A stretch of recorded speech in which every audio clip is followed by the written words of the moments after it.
know this, that if we don't look after each other in a private sort of way, we will never survive as a society.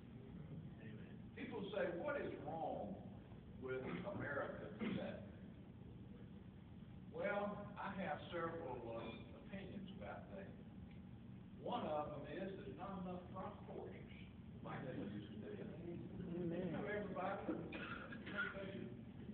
And air conditioning hadn't helped either. It was so hot. They were talking about how it used to be. It was so hot during the summer. We didn't have air conditioning. It was so hot you had to sit on the front porch in the evening, trying to get a little breeze. And you talk to everybody. You talk to everybody. They'd be walking or they'd be sitting on the front porch. And you talked and you became a sense of community from it. Air conditioning stopped all of it. Now, I tell you, I'll take it in the balance. But it's the sense of community that we have lost. And looking after each other, not the corporate responsibility of government or charity or anything else, but the individual responsibility we are taught at a church every Sunday of the duty to look after each other. That's what we have lost. Now, my daddy was not perfect, far from it. The one that taught me that lesson also taught me how to shake a quart of white liquor, watch it beat, and see if it's fit to drink.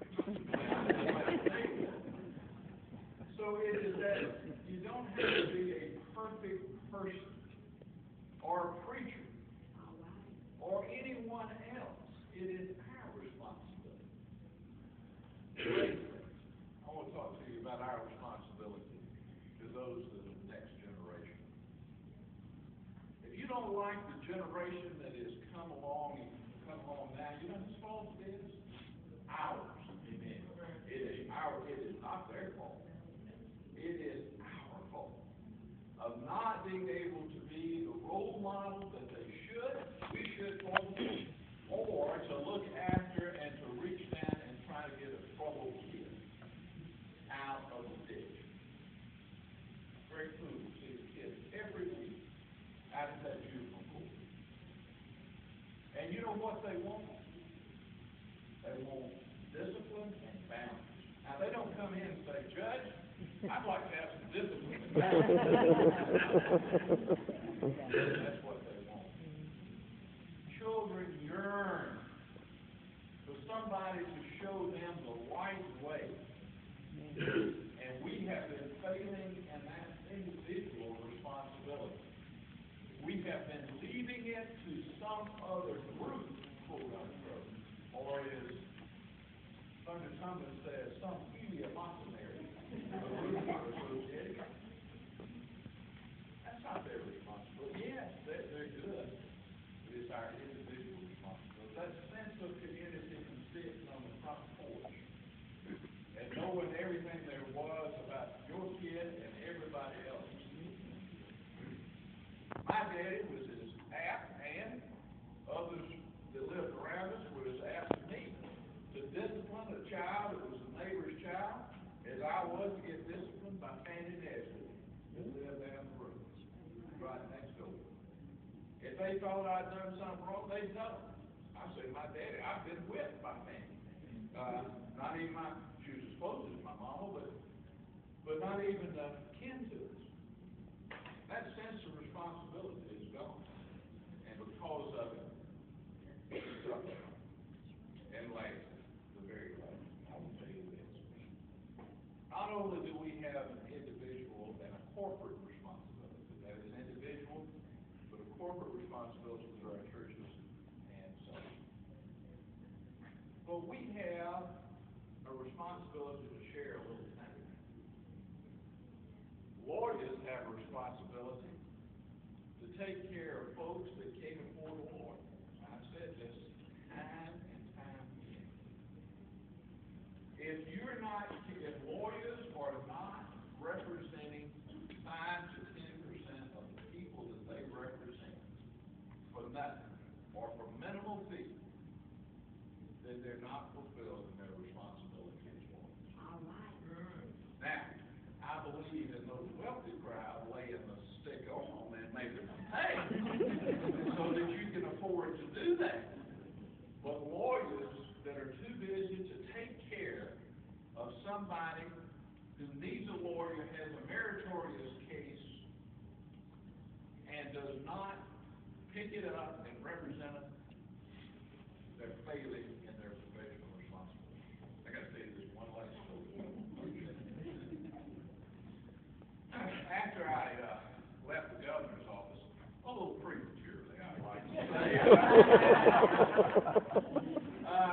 After I left the governor's office, I didn't know where I was going, and I was going to Atlanta. I didn't know if I was going to come back home.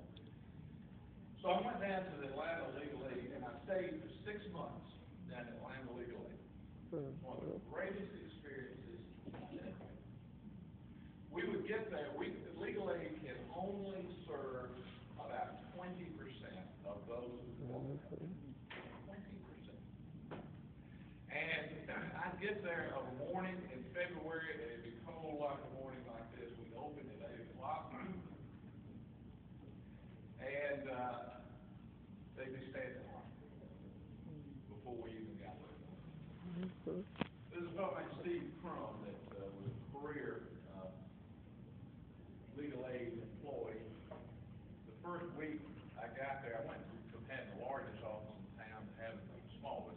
Only one person could sit in my office at one time. If there was more than one, they had to stand in the hall and talk to me. But anyway, Steve Crum said, we're in the legal triage business. We just take and save the ones we can. And unfortunately, we can't save them. There was this lady that came in to see me, and it was a Cobb County case, and so they set her up to see me. And she was a delightful lady. That was Althea Williams. I still talk to her. And she had been in a head-on collision with a drunk driver, uninsured. Don't those words go together? Uninsured drunk driver. And she had worked with the same employer for over 25 years. And he hit her head on and disabled her, permanently disabled her. And she was raising 2 grandchildren, as is awful. 4 grandparents are raising children at any time in our history today. And so she had a little uninsured motorist, that is, pays for the stupidity of somebody else not being insured. You get it, you pay for it. And she had to have a car to take these kids back and forth to school and to get back and forth to work. I mean, get back and forth to the doctor. She wasn't ever going to be able to work. And she did her research. She went and got her one of those little auto traders, you know. She went through it and she found this car lot that said, warranty with every statement, 0% interest. So she goes and she says, listen, I've got to have a car. No, I can't afford you a car, but I got to have a dependable transportation. This fellow brings it around. He says, listen, I drive this car myself. It's a great car. I guarantee you it's going to be okay. He says, how much is it? He says, $2,500. And she says, well, I've only got $2,350. He says, we'll finance the $150. They put $150 finance. They put a $350 document preparation fee. They sold her the warranty. They charged her for the warranty. They had all this insurance, everything on, and when they totaled it all up, it was over $1,300 that she was bought at 29%. Wow. So she signed it.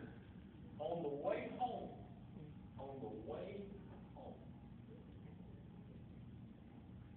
the car broke down. She had it towed back to the car lot out here, and And of course, the fellow that sold the car was not there. And he said, finally they got somebody and says, madam, you bought that car as is where it is. Sorry about that. She said, well, what about the warranty? Oh, you have to own it for 30 days before the warranty kicks in.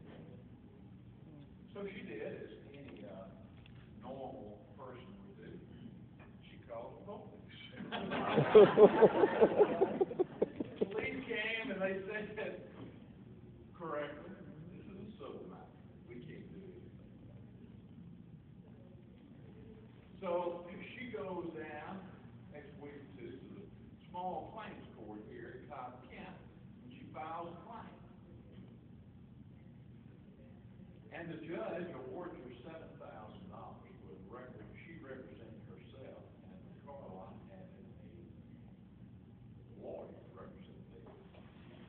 And the lawyer did as he is entitled to do. He made a de novo appeal to a jury in the Superior Court. Well, that's when she came into legal aid. She said, now I can kind of handle this, but I don't know anything about any jury trials and all of that. So she sat down, so tell me what it is. She says, told me the story. I said, they want a jury trial? They'll go for a jury trial. Let me have that suit. So I amended it up to claim fraud, claim violation of the Fair Business Practices Act, and punitive damages and everything else. I wrote a letter to the clerk and to the judge and said, we're ready for trial at the next term as provided by law. Well, then the lawyer started scratching, around. And he goes, let's work this out. No, we don't work this out. I said, just go get a new car. I said, y'all messed up. I said, I don't want an expensive car. I said, we go up here to, what's the one where they buy right or whatever, the one they give you. It's a really, CarMax. CarMax gives you a real good deal. But they were a Chrysler dealer, so I went up there and talked to them. He said, listen, you give me $20,000, I get a brand new car. So we got our brand new car. And I thought about it as we left the courthouse, because they didn't pay it until the morning that we were striking the jury. This was going on. And as she hugged my neck as we were leaving the courthouse, I thought about something. If a lawyer had not been there to take care of her, she would have never got through board life. She wouldn't have known how to interview some help. She wouldn't have known what to say and what the rules were. That's not a fault. The judges follow the rules of law. But when she lost her case, she would not only have lost her case, she would have lost the faith in the system that we hold so dear. So all of us that are lawyers, we have a special duty to take care of those that have meritorious cases. We don't have to take an unmeritorious case. It's a meritorious case they forward. And if you're a physician, you have the same responsibility. And if you're a carpenter, you have the same responsibility. But to those who much is given, much is required. And it is that private giving act that makes us the nation we want. Thank you, and God bless you.